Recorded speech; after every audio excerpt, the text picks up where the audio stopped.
예, 오늘의 증시 브리핑 시작하겠습니다. 시장이 되게 강하게 움직였는데 추세를 보면 61선까지는 좀 여유가 있죠. 계속해서 저항으로 작용하는 게 코스피 61선이었는데 그 정도까지는 더 올라갈 수도 있겠구나 싶기도 한데 최근 들어서 모양이 좀 괜찮아진 게 박스권이었는데 박스권이면서도 이게 30분 차트입니다. 그러니까 저점과 고점이 높아지는 추세가 나오고 있잖아요. 고점은 추세선을 거보면 2300 조금 더 되는 라인이거든요.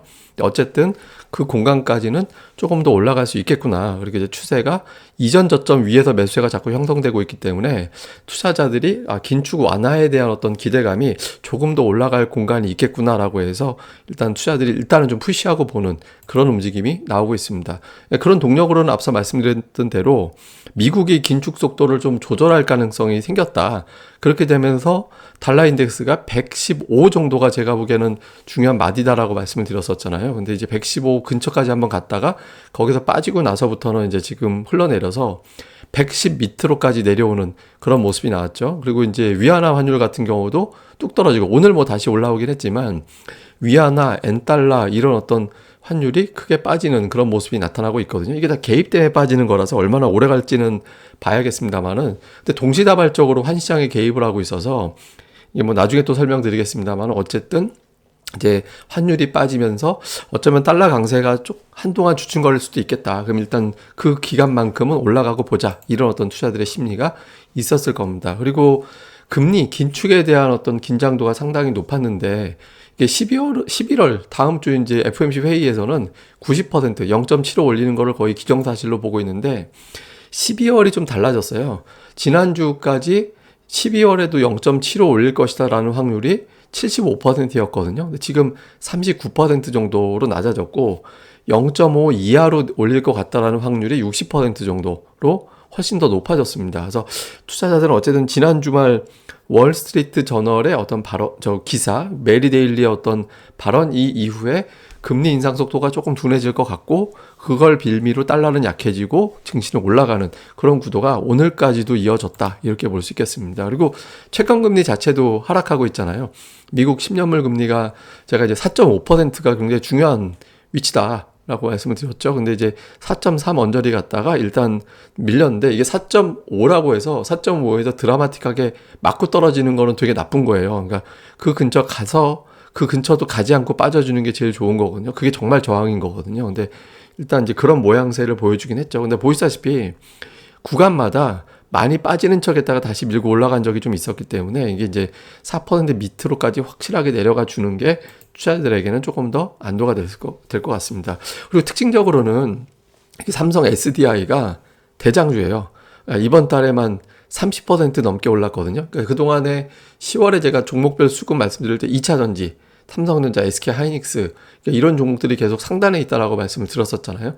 그 중에 2차전지 대장주 역할을 하는 삼성 SDI가 30%나 이제 급등을 하면서 대장주 역할을 하고 있고 특히 오늘 SK하이닉스가 되게 많이 빠졌거든요.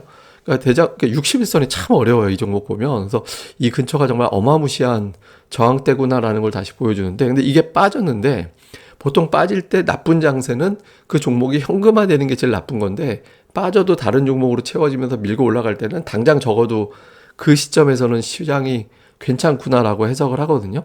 오늘 이런 현상이 나온 거죠. 이 시가총액 상위 종목이 빠졌음에도 불구하고 지수가 커버가 됐다라는 거는 당장은 투자 심리가 괜찮았다. 오늘 하이닉스 빠진 건 삼성전자에서 하이닉스가 투자 축소한다라고 하는데 삼성전자는 투자 축소 안 한다라고 해버렸잖아요. 그리고 좀 루머가 돈 것 같은데 이제 그 낸드 공장 인수한 거에서 위약금이 나갈 수 있고 그 위약금이 나가는 과정에서 아마 뭐 3조 원인가 뭐 유상증자 할지도 몰라 이런 썰이 돌았대요.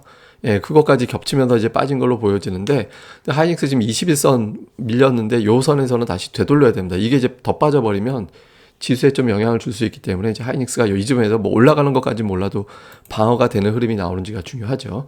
자, 수급에서는 외국인 기관이 많이 샀는데 사실 기관은 그냥 금융투자가 매수한 거라 이렇게 좀 의미를 두기는 좀 뭐한데 어쨌든 외국인들이 많이 샀고 외국인들이 많이 사는데 종목이 이제 삼성전자, SK하이닉스 오늘 매도했어요. 근데 삼성 SDI가 전기전자 업종으로 분류가 되거든요.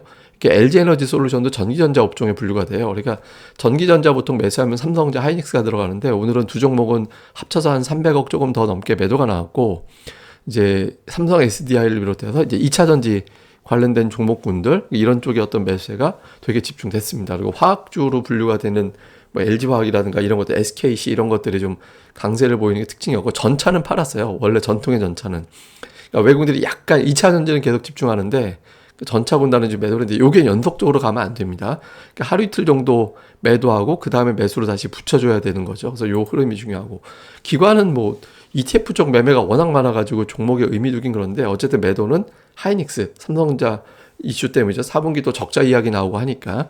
그다음에 매수는 이제 삼성전자를 1,000억 원 이상 담는 그런 모습을 좀 보였고 그다음에 코스닥 쪽에서도 역시 2차 전지, 2차 전지가 이제 뭐 상단에 되게 많이 있죠. 그러니까 2차 전지 쪽의 매수가 이제 상당히 많이 포진해 있는 게 오늘 외국인들의 매매의 특징이었고 반면에 이제 IT 계열의 종목은 이제 일부 종목, 예를 들어서 뭐 하나마이크론이라든가 원희가 EPS, SFA 반도체 이런 것들이 좀 매도 쪽에 들어가 있습니다. 그리고 기관도 2차 전지예요. 2차 전지인데 여전히 이제 IT 계열의 종목들도 계속 담고는 있습니다. 그러니까 원희가 EPS라든가 뭐 이런 기업들 이제 뭐 두산 테스나라든가 이런 종목들 일부는 좀 담고 있어서 어쨌든 좀 2차 전지 집중하고 그 외에는 이제 선별적으로 골라서 담고 이런 것들도 좀 일부 특징, 기관 투자들의 특징인 것 같습니다. 자, 이후에 이제 이슈를 보면 빅테크만 오늘 미국에서 하락을 하고 다른 종목들은 괜찮았거든요. 근데 이게 이제 그 메타까지 오늘 또 실적이 나온 상태에서 안 좋았기 때문에 이게 이제 빅테크의 하락이 계속해서 연속되면 오늘 러셀 2000은 올라갔지만 다른 종목군들이 버티기가 힘든 상황이 생길 수 있거든요. 왜냐하면 빅테크 빠지면 미국에서도 옵션이라 이런 것들이 많이 걸려 있는데 그러니까 하락 쪽으로 무게를 늘려버리면서 시장 빼는 게 더 쉽겠네 이렇게 돼버리면 안 되거든요. 그래서 오늘 다른 종목들이 방어가 되는 것도 중요하지만 빅테크의 하락도 멈춰주는지가 중요하다. 그 다음에 달러 인덱스가 하락을 하는데 요게 이제 110 이하까지 한번 봤으면 좋겠다라고 말씀드렸잖아요. 근데 110 이하를 봤는데 원달러 환율이 아직은 1,400원 위에 있거든요. 더 빠져줘야 된다는 얘기예요. 확실하게 더 빠져줬을 때 더 수급이 좋아질 수 있으니까 그거 제가 잠시 이건 또 설명드릴게요. 그리고 코스피가 2,300, 700 정도가 일단 근처로 왔는데 지금 ADR이 양시장이 90 정도까지 올라왔거든요. 그러니까 1.5% 정도 올라가면 ADR이 10씩 올라가는 정도 비율이라서 대략적으로 보면 2,350, 한 700 중반 요 정도가 이제 큰 저항대로 보이거든요. 근데 이제 뭐 거기까지 밀고 올라가면 더 좋긴 하겠는데 어쨌든 여기 올라갈수록 이제는 조금 종목들이 좀 무거워질 수도 있으니까 좀 선별적으로 종목을 봐야겠죠. 그래서 일단 큰 저항대는 2,300 근처에서부터 1차로 나오고 정말 큰 거는 2,350, 다음에 700 중반 정도가 정말 큰 저항이 될 수 있다. 그러니까 요것도 이제 우리가 좀 담아두고 오늘 뭐 특징주는 그렇게 의미는 없는 것 같습니다. 왜냐하면 많이들 올라서 이건 이렇게 쭉 나열하는 거는 좀 의미는 없는 것 같고 다만 그 회사채 문제 있었던 종목들이 올라가서 조금 다행스러운 것 같아요. 또 환율 얘기를 마저 해드리면 환율이 지금 1,440원에선 막아지는데 1,450원 못 돌파했잖아요. 근데 제가 계속 말씀드린 게 우리나라가 두 달 연속에서 종가가 1,400원 위에서 마감된 사례가 별로 없다. 이번 달에 밑으로 떨어질 가능성이 있다라고 제가 말씀을 드렸었는데 지금 그 위치가 아니거든요. 근데 주목해 봐야 되는 게 제가 이걸 왜 보여드리냐면 일본하고 중국이 환시장 개입하잖아요. 이거 제가 나중에 이것만 방송할 건데 제가 그냥 간략 버전으로 말씀을 드리면 환시장 개입하려면 달러를 어디서 가져와서 팔아야 되잖아요. 그래 환율이 떨어질 거니까.